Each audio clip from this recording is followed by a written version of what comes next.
Welcome to the Saturday afternoon session, Extraordinary Technology 2009. Gary Peterson has been around for quite a while. Many people have probably seen his website, 21st Century Books, one of the best bookstores in advanced science that you can find. He started that in 1991. That's www.teslabooks.com. It's one of the domains involved there, so you might want to write that down. And he's originally from New Rochelle, New York, moved out to Breckenridge a long time ago. He's a veteran of the Navy. He was a communications technician there. And, well, his work is speaking for itself these days. I got to see this first at the Long Island Friends of Science conference in 2006, and it's only improved immeasurably since then. Here's Gary Peterson.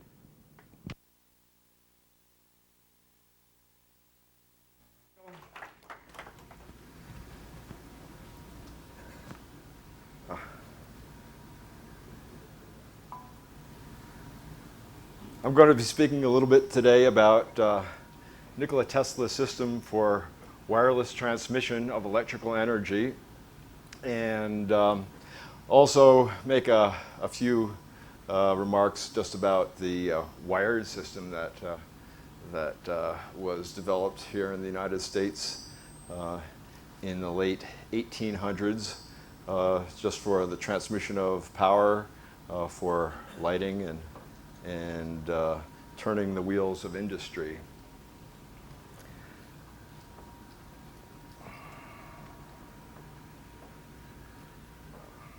Excuse me a minute. Okay.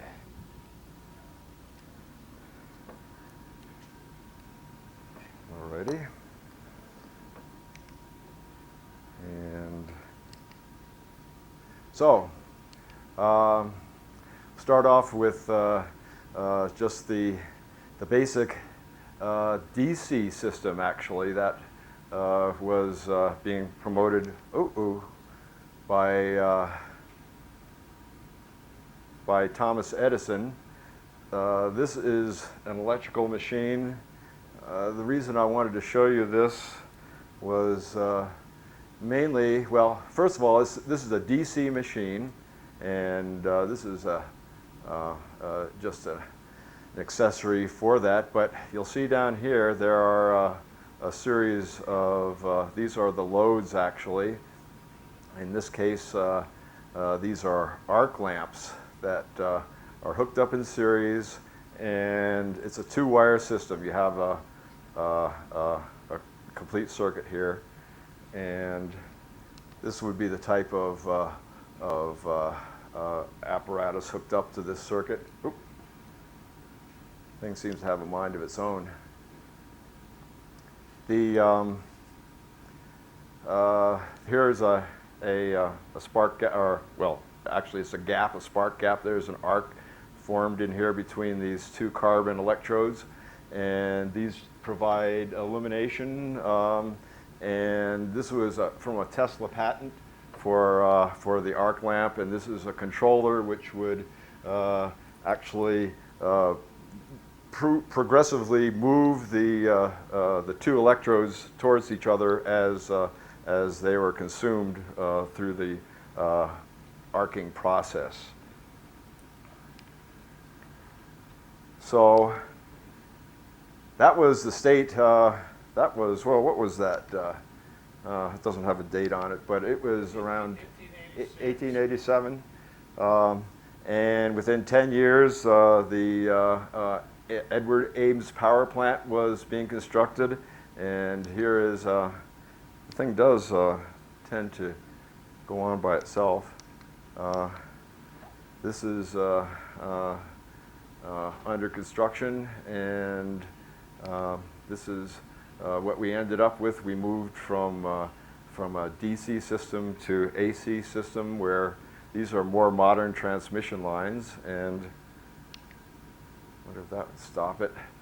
And then does this thing automatically just move forward, or is there some way of stopping it from just I want to go incrementally without it.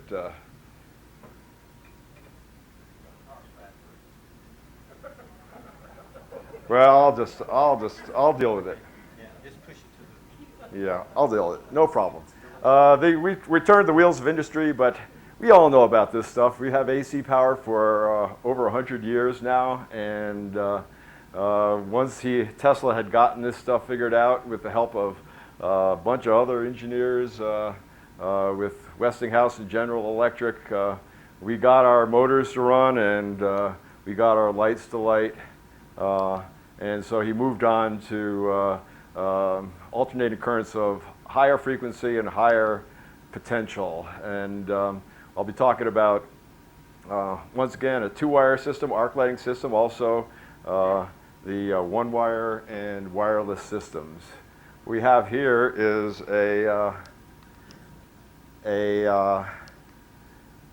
just a list of things. There are two different ways of producing radio frequency currents. There is your high frequency alternator, and you can just directly produce the electrical energy directly, turn a shaft and turn your generator or alternator or whatever, and you'll be producing the current. Another way is to take your a DC power source or a low frequency AC power source and use a transformer, basically, and not just an ordinary transformer, but a transformer which not only converts the AC to low frequency AC to higher the current from a low voltage to a high voltage, pardon me, but it also increases the frequency. Actually, the Tesla coil can be used to decrease the frequency as well. So here is your the first high frequency alternator that Tesla developed, and what we have here is once again it's an arc lighting system. In this case, it's AC, high frequency AC, achieved by multiple poles on both the rotor and the stator. And here once again we have arc lamps.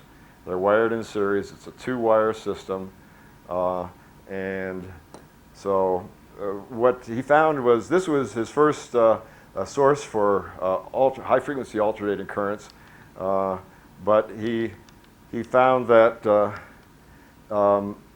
by modifying the alternator, what he did was increase the spacing between the poles on the rotor or the armature, and turned it at a higher velocity, and he was able to get a more a transient waveform, if you will, where there was each pulse as the rotor passed the stator pole, there would be a pulse of current, and then there would be an interval until the next pulse occurred.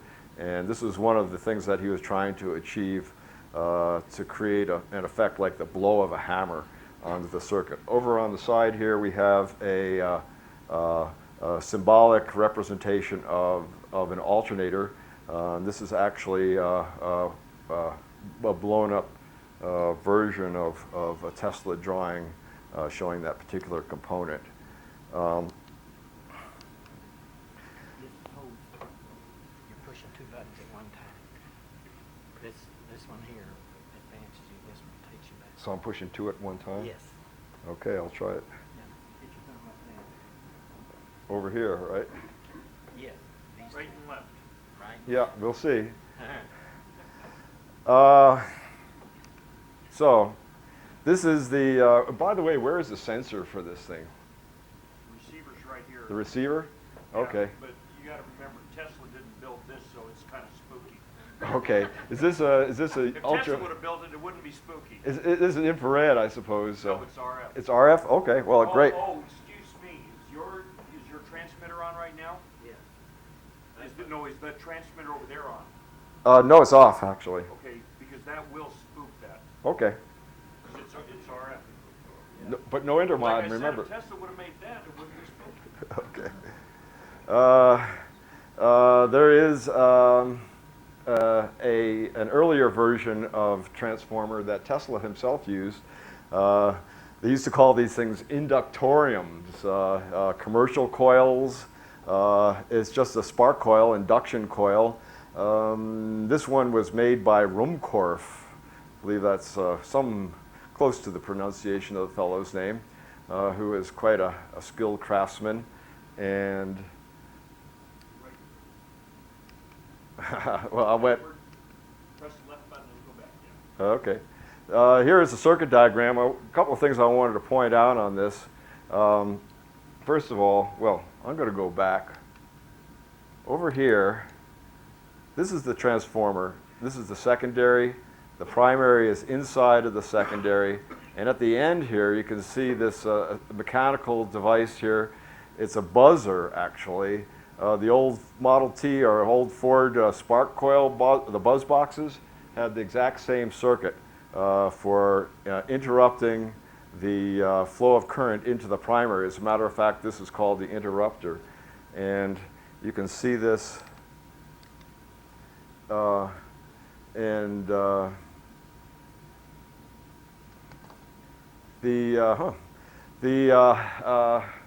points to point out here are the secondary and the primary, and this got an iron core. Here is the interrupter, and it's powered by a battery, and this circuit right here, it goes into it. And so this is the contact, and once the state is closed, when you first turn it on, this switch is closed, it creates a magnetic field in here which induces the current in the secondary, but it also magnetizes this core here and pulls this in, opens the switch, and the magnetic field collapses and the whole process starts over again. This is the basic buzzer. And I wanted to point out you can see there are these two high voltage terminals here, and there is this is the outside winding. This is connected here. The inside winding, the other high voltage terminal is connected to the inside of this, and this is going to become important. This is one of the things that Tesla observed about the commercial coil, which he felt could be improved upon. And so this is once again a commercial coil being as used by Tesla. Now I only pressed one button that time. What we have here is these are what was this lecture? See if I can get this thing to come up. Well, it was one of the experiments. No, it's alternating currents of high frequency for artificial lighting, methods of artificial lighting, something like that. London, 1891. Inventions, Researches, and Writings. This is the circuit diagram for a basic transformer, which applies to the induction coil. And well, that was wrong.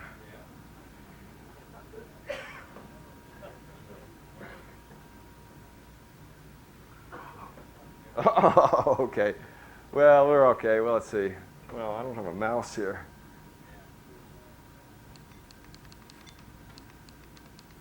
We'll make do here.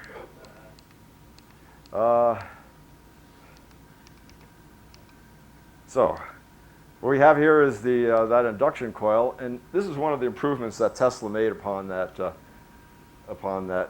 particular design. Oh yeah, click that guy. This is what he did was he took the single induction coil, this transformer right here, and he just put a mirror image of that right next to it, and connected the secondaries in series, the primaries in series, and we're okay.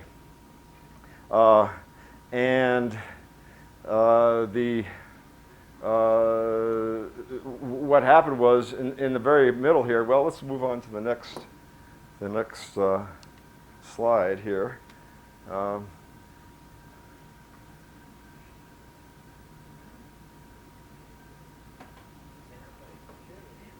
Okay.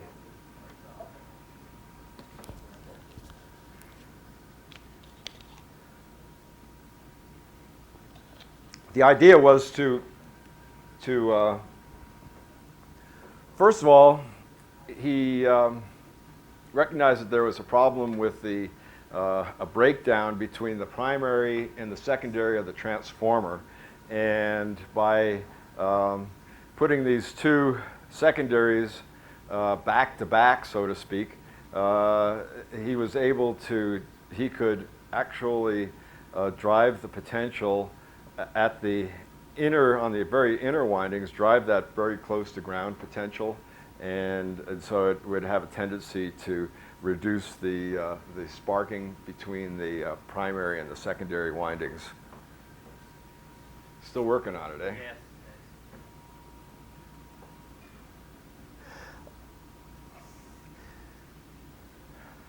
Oh. Avoid hitting that button again. So, okay, now it's on its own again. Here we have the this is the high frequency terminal of the induction coil, and this is that low frequency or the high potential terminal. This is the low potential terminal that was in the case of just the when you're using the single coil. They would bring the high. You just get a spark between these 2 points, and it is a little bit asymmetrical, the nature of the discharge. What I wanted to point out in this is what I'm driving towards is Tesla used this transformer for his wireless transmission experiments, and working with these devices. These were intended for high frequency lighting and high frequency power supplies. They were used to power X-ray tubes, and that was a commercial use for the things. And also Tesla was developing high frequency lights, lamps that were powered by these devices, forerunners of the fluorescent light. Actually, this transformer here is it is technically a Tesla coil, a bipolar Tesla coil, and it was used for this same design is basically can be used as a fluorescent light driver to run fluorescent lights off of low voltage DC sources. This is technically they would call it an inverter ballast.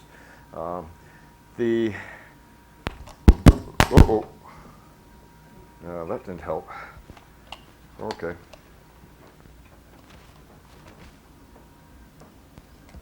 You're still on. Is it rolling, Bob?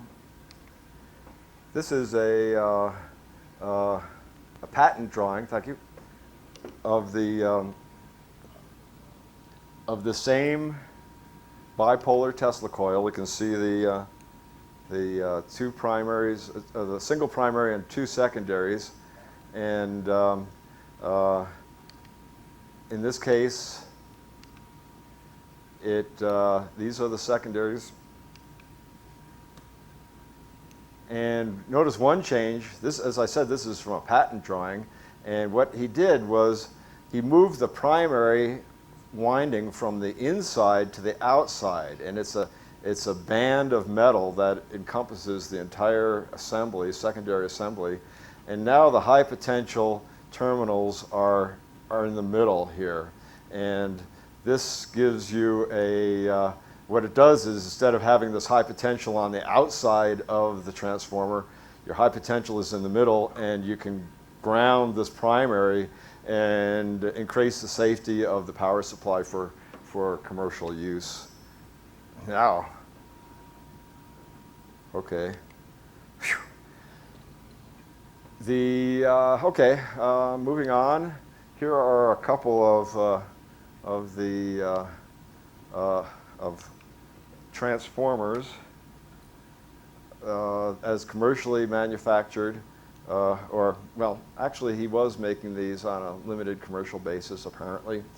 You'll notice that this one has the buzzer, the mechanical interrupter, and there are capacitors down in here, and this is the secondary and primary assembly and your high voltage terminals. This is what's called a mercury brake, which was one of the things that Tesla became famous for, was the manufacturing of these, or the design of these circuit controllers that were intended for producing the on-off action that was applied to the primary of the transformer. And here, what we have is a from the that same patent as 2 slides back. Same patent as this guy is this transformer, and it turns out that the electrical transformer patent actually covers what is now known as the classic Tesla coil, and this is where it shows up in the patents. This is the way it appears. It's a cone-shaped secondary, but once again, instead of having 2 secondaries, 2 primaries and 2 secondaries, in particular 2 secondary resonators, now he's gone back just to a single resonator, and he can take advantage of this high potential at this end, and at the bottom, actually, he doesn't show, you don't see the wire leading out of the bottom turn of this, but there is a wire that comes off here. It might be connected to the primary. That gives you your high voltage, high potential, and what you can use as a ground potential. This lower end can be connected to ground, which is exactly what he did as he progressed in one of his wireless designs. So here is in the, I believe this is the Liberty Street Laboratory, or not Liberty Street, South 5th Avenue Laboratory, that conical coil, and some other associated circuitry. Actually, this appears to be a primary. This is a alternator. It might be actually more than that. It might be a switching device, and then this is capacitor banks, and here's a transformer with the high potential leads leading up to the primary. So we've spoken a little bit about. Actually, that was all 2-wire stuff that we were talking about there. You have a transformer with 2 leads coming out of it that could be connected to some device. These same transformers can be used. He did a series of presentations, lecture presentations, starting in 1891 and in the United States and Europe, on high-frequency phenomena that he had observed that was associated with these transformers and his research with them. And one of the things that he observed was that you could actually eliminate one of these wires that you're using to power the device. And actually, he made comments that sometimes this stuff works better if you just use 1 wire. And here is a button lamp. It's basically just a high voltage electrode in a rarefied inside of this partially evacuated tube lamp or bulb. And here is a radiometer, a Crookes radiometer, and he could get that thing to spin, to mote a little bit, just connected to one of the terminals. And one of the questions is that you wonder, well, what's the deal? What's going on? it must be something more than just one wire. And that was, that's a little bit of the question that, that we're dealing with here. This is a one-wire motor. This was from one of the lectures, high-frequency lectures, and once again, it's the transformer, the Tesla transformer, and he doesn't show very much over here connected to this one, but there is a plate here. There is actually a patent that was associated with this technique of lighting lights. That is, this is actually this is an historical patent, because this little circuit right here is the first time that you've heard of Tesla and the priority in the invention of radio. And it's this circuit right here. It's specifically this idea of inserting this capacitor on the primary side of your high tension transformer and putting this break in here, and not just switching this on and off, but tuning this circuit. This circuit right here is tuned, and it's an LC circuit, and when everything is tuned correctly, this is also a tuned circuit that is resonating at the same frequency as this. And here below are a couple of the lamps that were used. 1891. And here is the same, well, it's a one-wire system with a Tesla coil over here, and he just, actually what we see here is, if you remember back to the case where you had two primaries and two secondaries, in particular two secondary resonators hooked together at the base, and then you had a spark gap up here. This was just your power supply. You'd have some sort of a load hooked in here. Well, what he did was took that basic design, and this became the transmitter, this became the receiver, and instead of these being two Tesla coils powered, operating back to back, one became the transmitter and one became the receiver. And that's what we'll talk about now.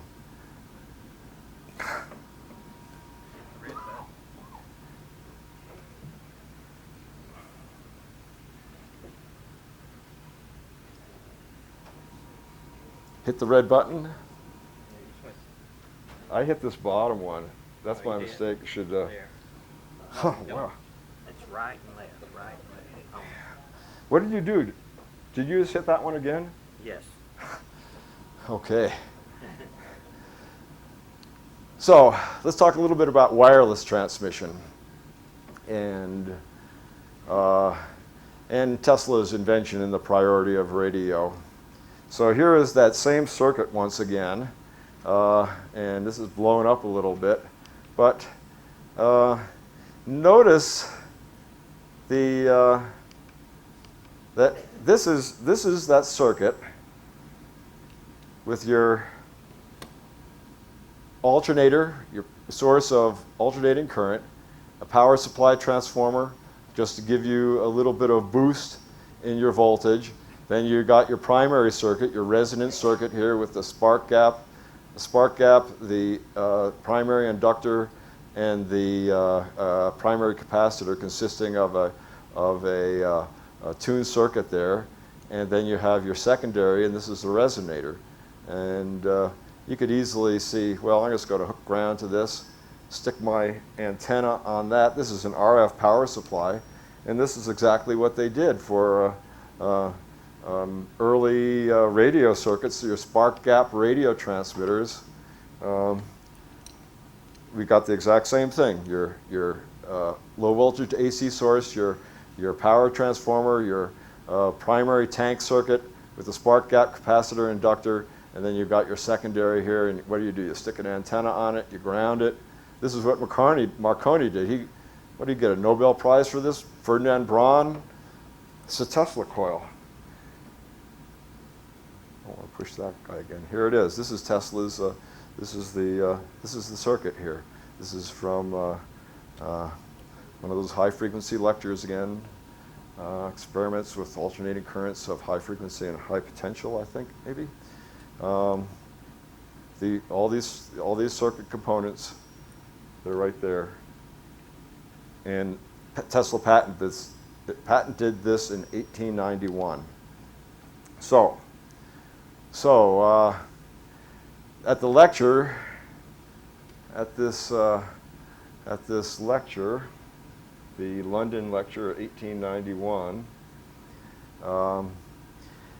he did make a presentation using one of these transformers, and he was standing in, it's a classic photograph or drawing, a woodcut of him standing between these two plates, suspended from the ceiling with an electrical power supply, his Tesla coil connected to these two plates, and creating an alternating electrostatic field. What he was doing was he just had two capacitor plates suspended on either side of the room, and the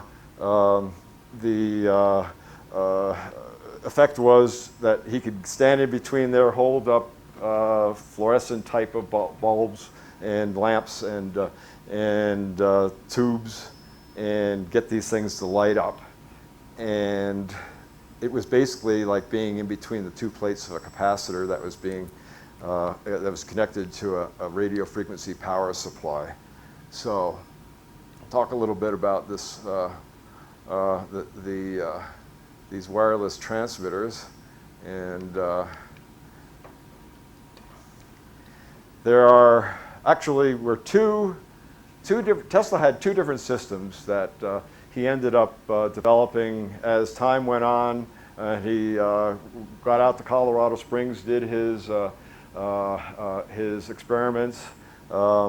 After 10 years in New York City in preparation, he did develop two different techniques for wireless transmission. And it's probably, we hear a lot about earth resonance, which was one of these, actually the one that it appears that he was, that was the one that he was counting on as being the way to go, if you will, with these, with the Tesla wireless system, the world system. He had another technique which actually would use atmospheric conduction, where you may be aware of stories where he had this, he told people that he had this dream of lighting, or had this idea of lighting the shipping lanes between New York and London, or the shipping lane, at least at that point, for starters, using his system. And it would actually be the atmospheric conduction system, where he would create an artificial aurora effect between the transmitters, one in New York on Long Island and the other one on the southern coast of England. It involved ultraviolet beams being projected up into the sky. He gave up this idea of, early on, I should say, of suspending balloons 35,000 feet in the air from, with cables, so he could reach this conducting layer at about 4.5, 5 miles. But that he felt might be able to eliminate the balloons by using ultraviolet beams projected up into the sky. But in the 30s, there are indications that, well, he did write, there's an account in the Teleforce proposal where he says that it showed promise, but not enough to really make the atmospheric conduction system feasible. So in in this London lecture, well, why not? He had this idea of, or what he did was he suspended two sheets from the ceiling and tuned everything up. Notice that he says, let's see, each sheet being connected to one of the terminals of the coil and their size being carefully determined. This is the tuning part of it. You always have to tune these things. Anytime you set it up, even I can appreciate what he had to deal with, because he would be going into a lecture hall. Pardon me, he would have to set this stuff up, and then he would have to get it tuned up so it would work properly. And so that was the, this is referring to the tuning process here. And then here is the one of the woodcuts that I'd mentioned.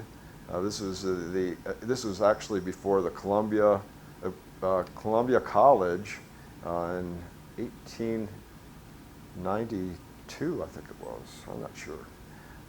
An exhausted tube. What he would do is he found that he could carry this lamp or a tube, and he could go.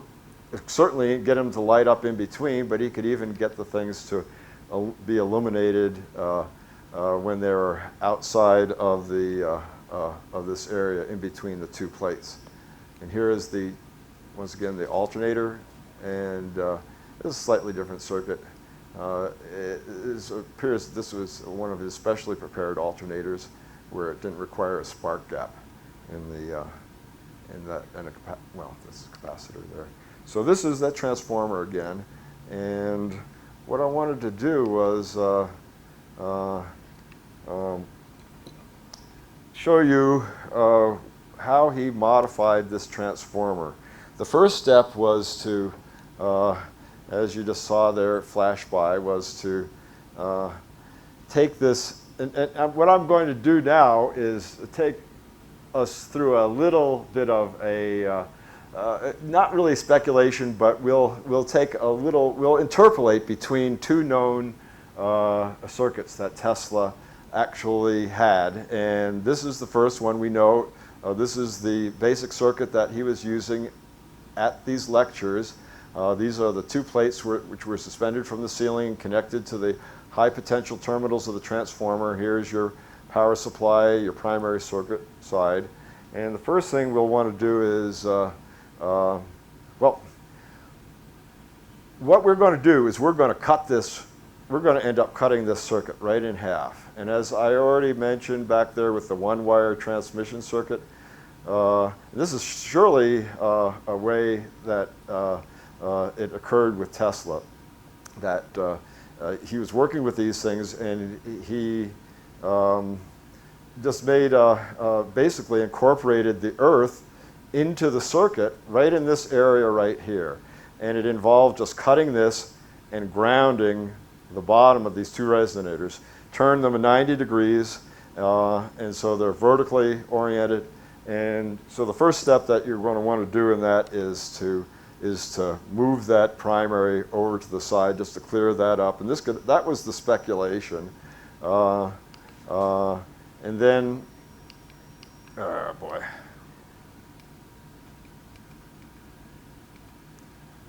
This is the circuit this is a fabrication, actually.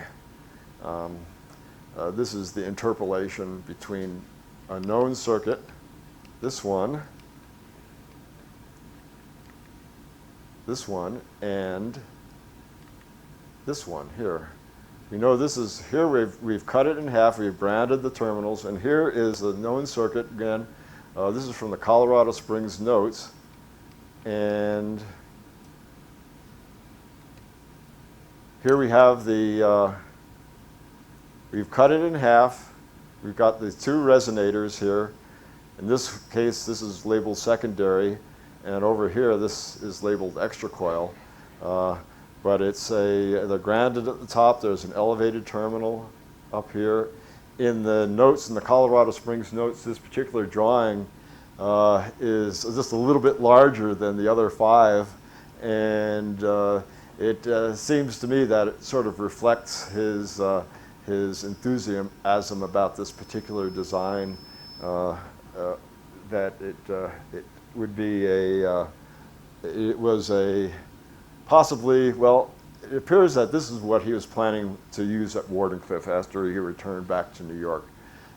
And in fact, there is some indication that he was moving towards this. But here is a, this drawing came from the museum in Belgrade, Nikola Tesla Museum in Belgrade. And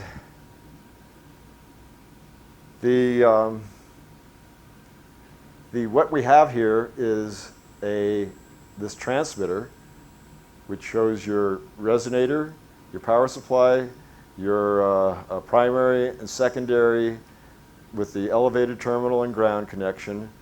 And then over here you have another elevated terminal, you have another resonator with no associated second coil, but it's just a freestanding resonator, and it's grounded. And it appears that this is, well, this is an earth resonance transmitter. And in order to resonate the earth, you have to bring your power levels up to a certain point. Tesla specified 75 kilowatts, 75,000 watts was the minimum power requirement needed to resonate the earth.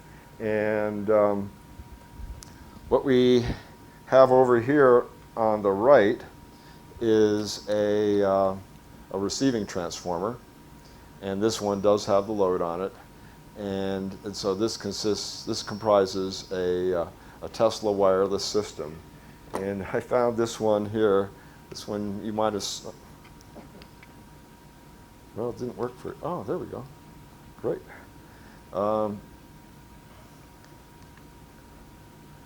This is sort of a neat photograph or a neat drawing. This is from the 1930s, and a radio power will revolutionize the world, perhaps. And you can see over here, now there's a power plant here, and this guy is a generating house, and probably a coal-fired boiler in there and generators. But over here, the second one, which was a passive resonator in that drawing, now he's got a power supply associated with this baby here, and fairly high energy. I think this is sort of interesting right over here, what's going on there. And so this, by the 1930s, he was promoting the earth resonance system, and this confirms that this was a logical progression from all the way back from 1891 to the 1930s.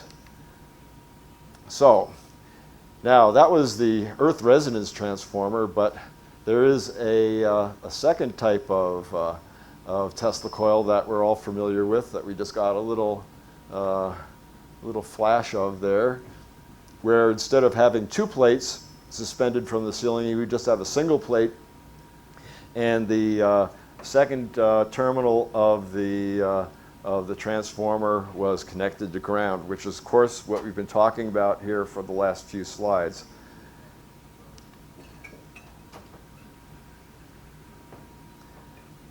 This is the basic circuit, and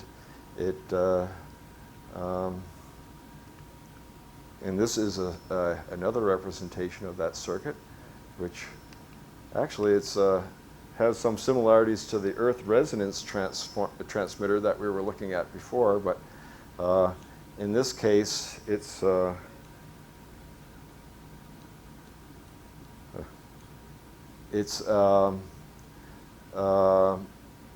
distance is the difference here. it's gone from just being in close proximity to actually this receiver would be multiple wavelengths away out in the distance. But the basic idea is very similar to that one-wire circuit where you have a ground connection, your transformer, and your receiving apparatus over here, which this could comprise the primary of a receiving transformer. So here we have, this is from the patent, from the system, from the wireless transmission patent. So once again, we see the same circuit.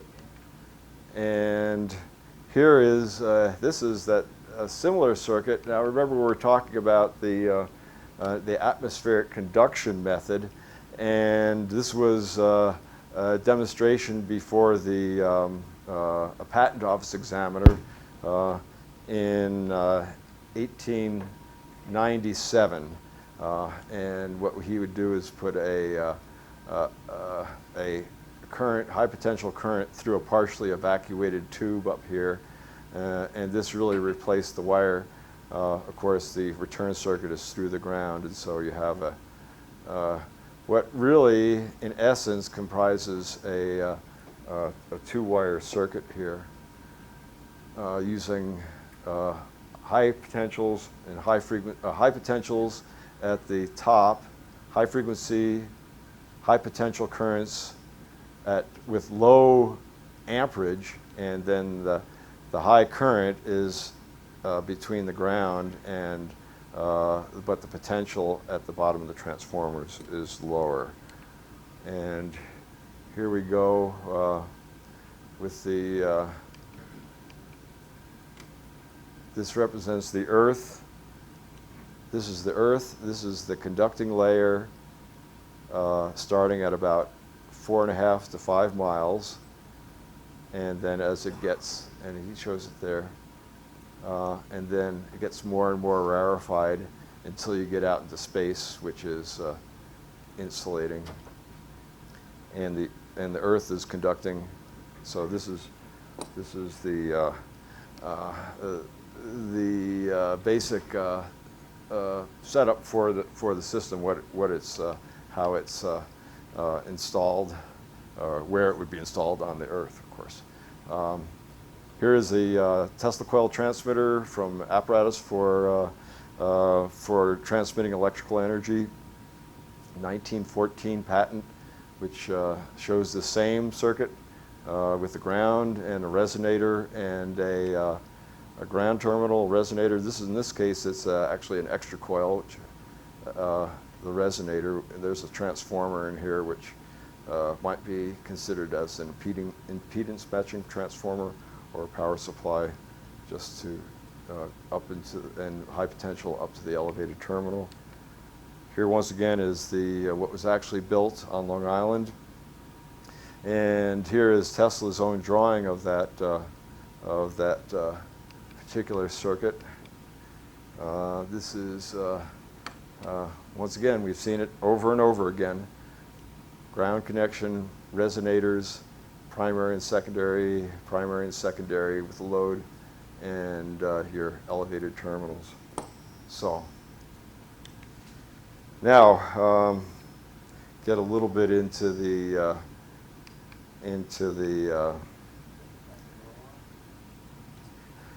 what's going on here? How does this work? And in some cases, it's straightforward. Really, the atmospheric conduction method.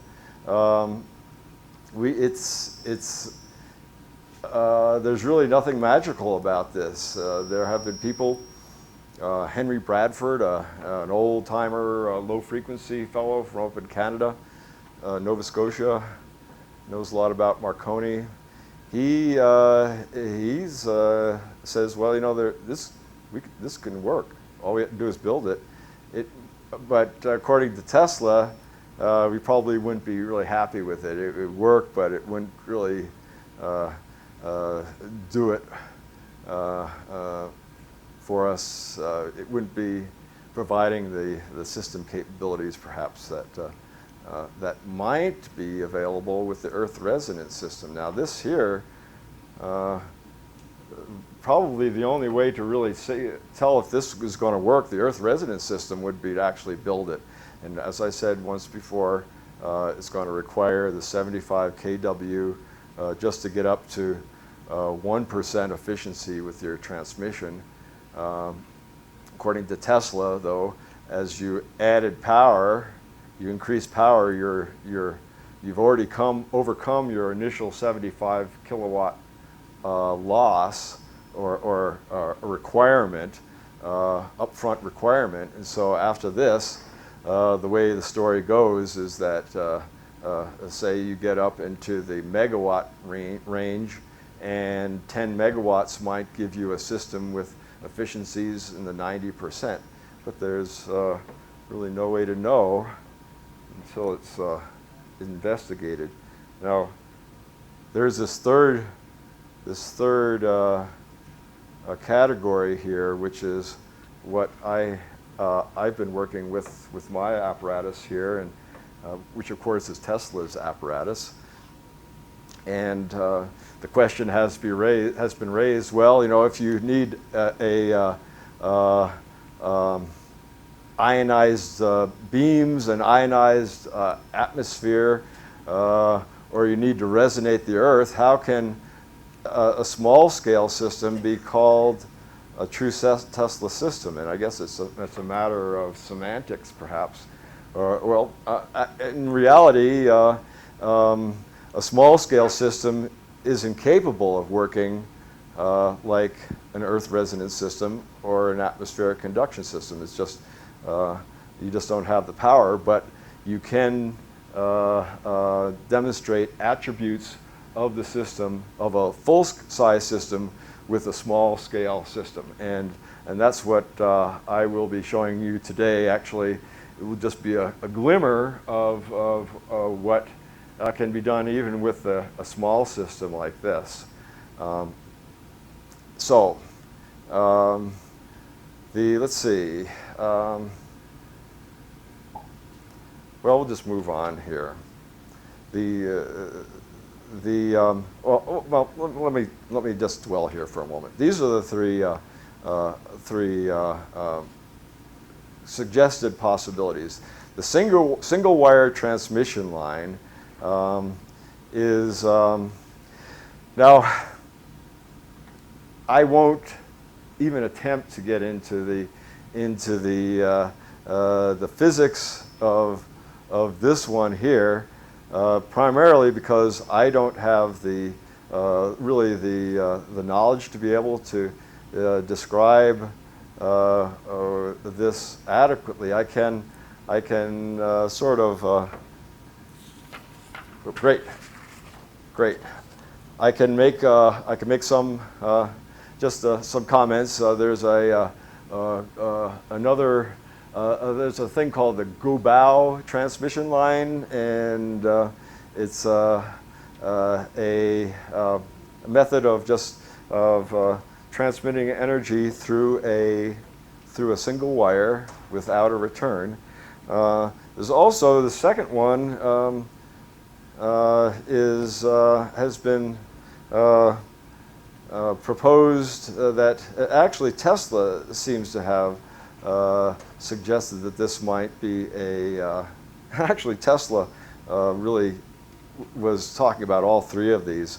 And then this fourth one, electrostatic induction, that's the third one, electrostatic induction, is basically what's going on between the two plates of a capacitor. So first of all, the main thing is, one thing we want to remember is that the Earth is a very good conductor, and it will pass an electrical current. Once you establish a very robust ground connection, you can really put a lot of current through the Earth with low losses. There's a high voltage DC transmission line in California which has one mode of operation where if they lose one of their high potential lines, they can actually have the return circuit going through the Earth, and the thing works I can't give you the specifics on how well it works, but it works well enough to operate the system in that mode, certainly. This is the this is your this is the one-wire description for the one-wire transmission line, and then here's your. This is modulation of the Earth's plasma. There is with the prana. It's all around us. In the morning, sometimes I can get up and I can smell the ozone outside. I live at higher elevation up in Colorado, and certainly some ionizing, natural ionization effect.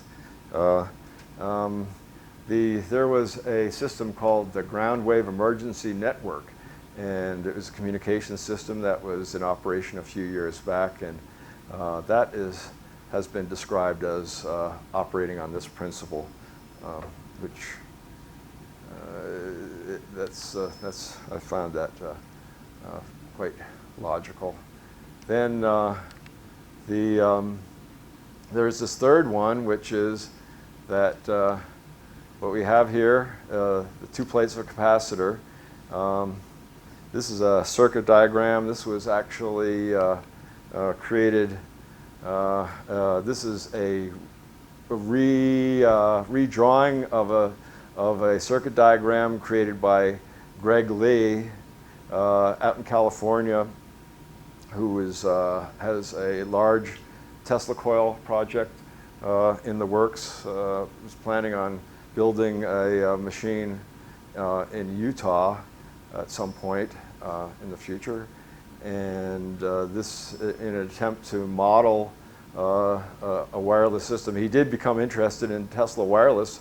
It's an encouraging thing that his first attempt to model the system that he had built, where it was a very small, well, not so small scale, fairly high power, but the range, the distance between the transmitter and the receiver is very close. He was going for maximum efficiency, maximum power transfer, and so this is what he came up for his actually the circuit model. All of these, this can be analyzed mathematically with using the computer, and there is the one thing here is this coupling between this capacitor right here, which corresponds with the two elevated terminals. That is the what is a little bit. This requires a different form of analysis based on physical parameters, and that gets plugged into the circuit. This is derived using application like MATLAB or Simulink. Actually, yeah, this is, I'm very, towards the end here, and I'm just going to put this one up, sir, and then this one here, I want to pause here just to, so you might want to jot these down. These are links to two papers. I'm not going to talk too much about this. I'll just let you guys read that. And so how much time do we have left? We're up 3 minutes. 3 minutes? We've got about 7 for your 6 to 7 for your demonstration. Okay, well, let's just move on and quickly see what I can do here.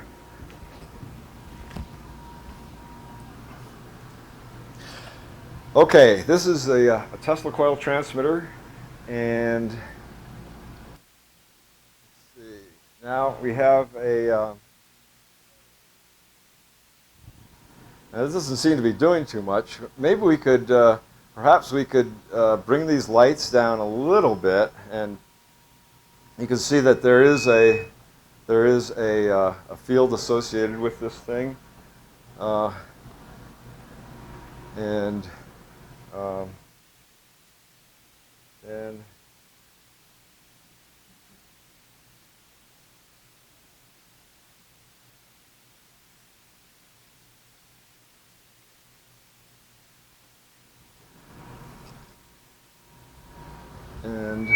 whoa!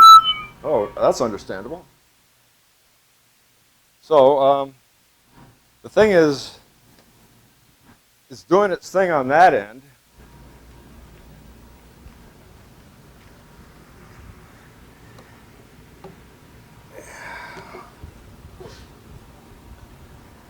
This is a concrete pre-stressed structure, and what we encounter is the structure is, we've got all this ground up above us that is becoming part of the circuit here, which is not normally there. This apparatus is intended for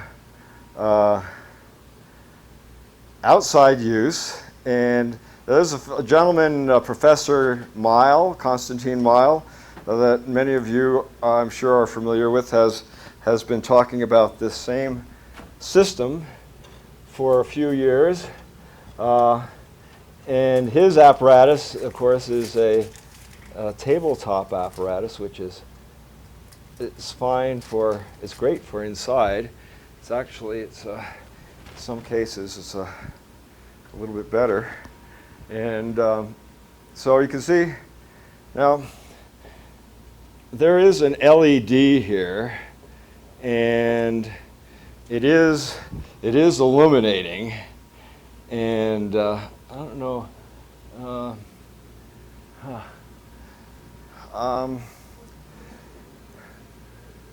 there is no way of getting the camera on the screen, is there?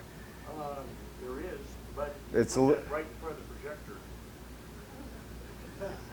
I'm about the feeling. Well,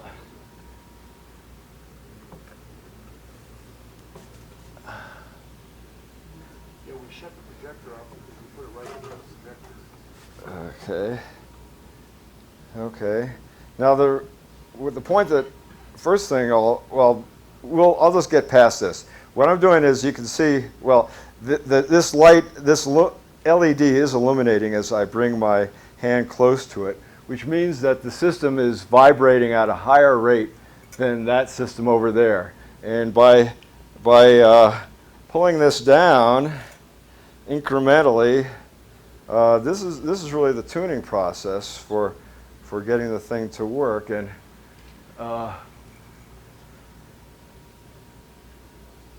so, and proximity to it.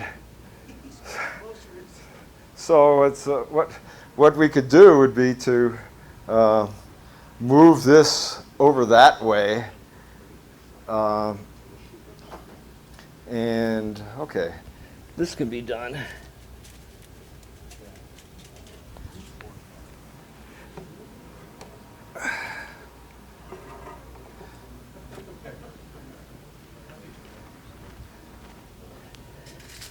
One point to keep in mind is that this is a very near field demonstration. The frequency that this is operating at is in the area of 125 kilohertz. And I haven't worked out the exact wavelength of that, but it's considerable. It's thousands of feet. And this is a very small fraction, the height of these two elevated terminals. It's a very small fraction of even the quarter wavelength of the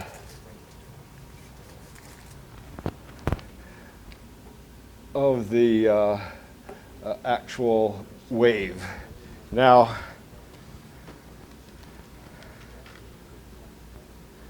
Now, I guess this is,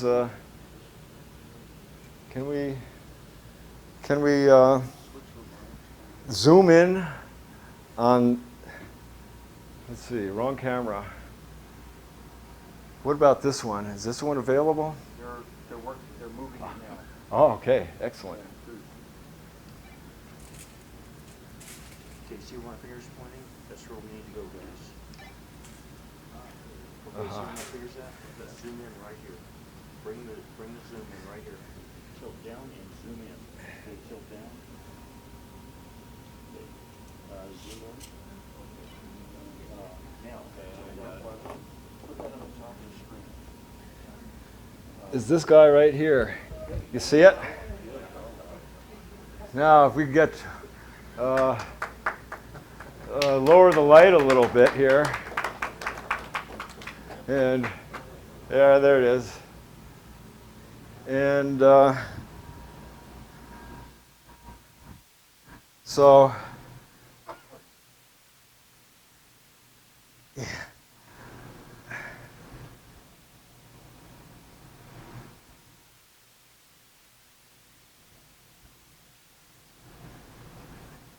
Little RF.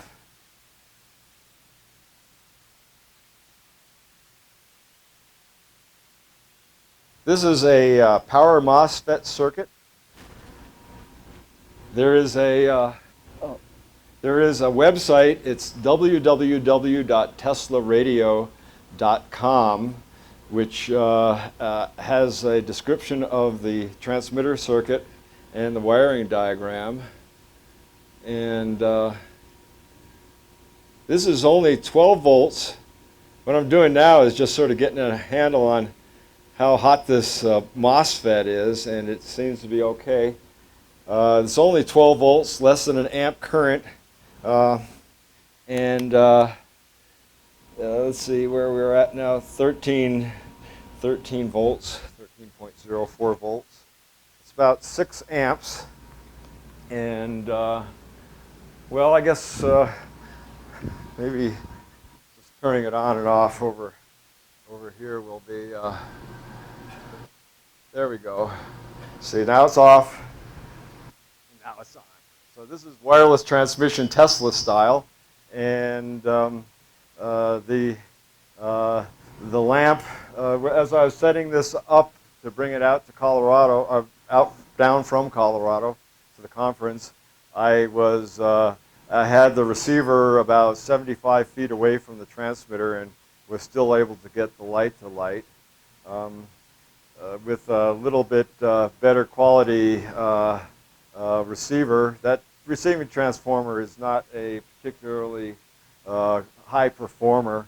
It is possible to run electric motors at about this range, and of course, being in a free environment also helps out just because of these other influences. I want to speak a little bit about this apparatus over here, and this is just an ordinary low-frequency radio wave receiver, and this is an antenna, which is one of the things that Tesla said in his in speaking about the Hey, don't put it right in front of the screen. You won't get the yeah. air effect. Right. Okay. Well, that makes sense. Here we go.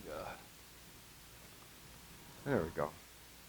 It's just an ordinary radio receiver. I'm not going to really turn this on. But the purpose of this is to characterize the output of the transmitter in the form of radio waves. Tesla made a point about, he specifically stated that this is not radio, it's something else. It's and we already went through the three main candidates, which one being the single wire transmission line, the second being the ionization of the Earth's natural plasma, And of course, the Earth is a charged body. There's a ubiquitous downward pointing E field of 100 volts per meter near the Earth's surface and extending up miles and miles. And that's the second method. The third method is coupling between the two elevated terminals. And we know that well, the first thing we want to do is just to show that it's not radio. And that's what you do with your radio receiver. If anybody who cares to do this, and by the way, I'm available for discussion of this topic anytime after the conference and on into the future. The 970-453-9293. And the best way to start off is just for us to demonstrate that it's not radio, and that's what the radio receiver is for. That is in essence, my presentation to you kind folks. Thank you for your attention. And we have probably about 3 minutes that we could take 2 or 3 short questions. Are you up to it? oh, sure, certainly. Can you handle it? I'll do my best. Okay, the usual spot here for the question and answer. We've got 3 people that have a question. I know none of you have any questions. Okay, give us your name. Hi, Paul.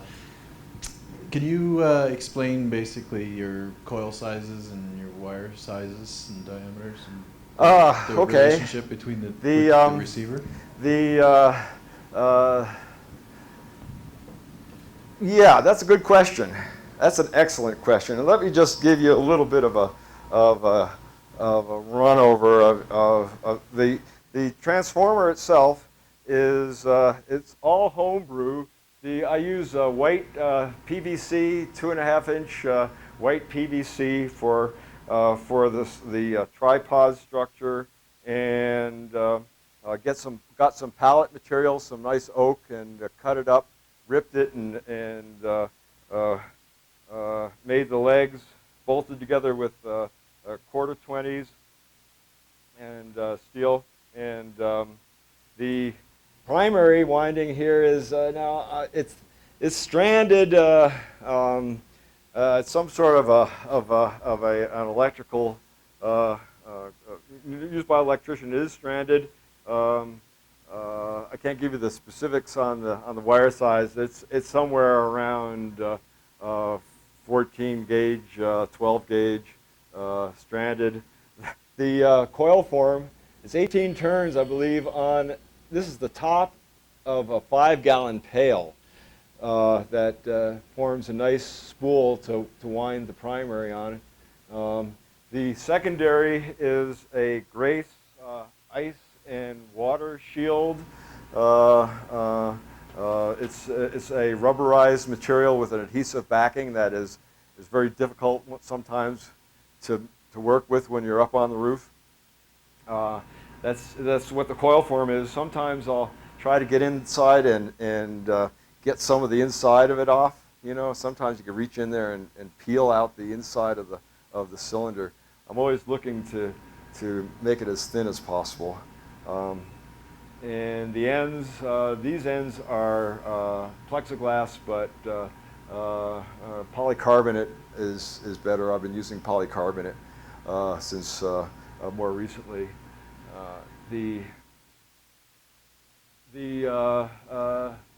Once again, white PVC. This piece of aluminum is like close to an 1/8 inch aluminum and aluminum duct.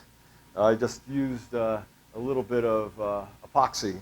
You know, I got it on there. It sort of pressure fits on there, and then I just went around and put some fast hardening epoxy just to stabilize the thing. And so that's the way this is. The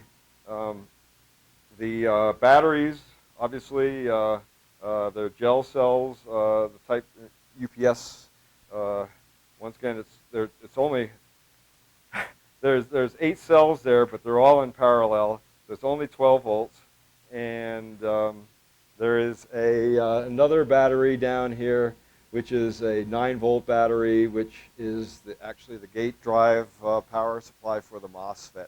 There is an opto-isolator in there also.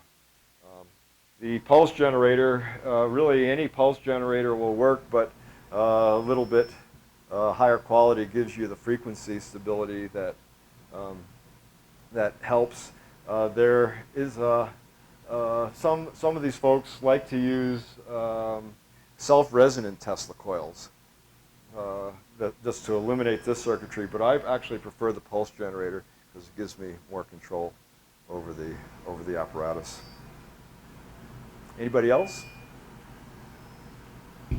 Ladies and gentlemen, Gary Peterson and wireless energy transmission. Thank you, Gary. Fabulous presentation. Thank you. Excellent. Excellent. Jeff Hayes is on afterward. There's a few little housekeeping things ahead of it.